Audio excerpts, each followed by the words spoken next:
பகாசனம். So kids, பாதாங்குணாஷ்டனம் செஞ்சு முடிச்சதுக்கு அப்புறம் உங்க கால்ல கொஞ்சம் வலி இருக்கலாம். ஆனா இப்போ உங்க கால்ல வலி இருக்காது. எப்படி தெரியுமா? ஏன்னா நாம இப்ப செய்ய போறது பகாசனம். இது உங்க கைகளால செய்யணும். பகாசனம். குதிகால் போட்டு உட்காருங்கள். 2 முழங்கைகளையும் கால் முட்டின் மீது வைக்கவும். இப்போது கால்களுக்கு ரெஸ்ட் கொடுங்கள்.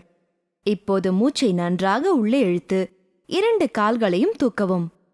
கைகளின் சப்போர்ட்டில் உடம்பு முழுவதையும் உயர்த்தவும். மூச்சை பிடித்து நிறுத்தவும்.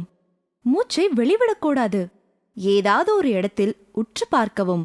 அப்போதுதான் உங்களால் பேலன்ஸ் செய்ய முடியும்.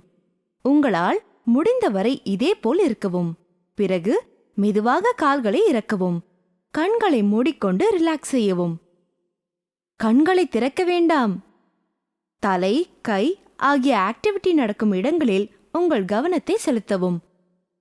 நீங்கள் உங்களுக்குள்ளே நினைத்துக் கொள்ளுங்கள், என் ஞாபக சக்தி கூர்மையாகிறது, என் கைகளும் வலுவாகிறது, என் முகம் ஒளிருகின்றது. கமான் சொல்லுங்க. இது ரொம்ப சுவாரஸ்யமா இருக்கு இல்லையா?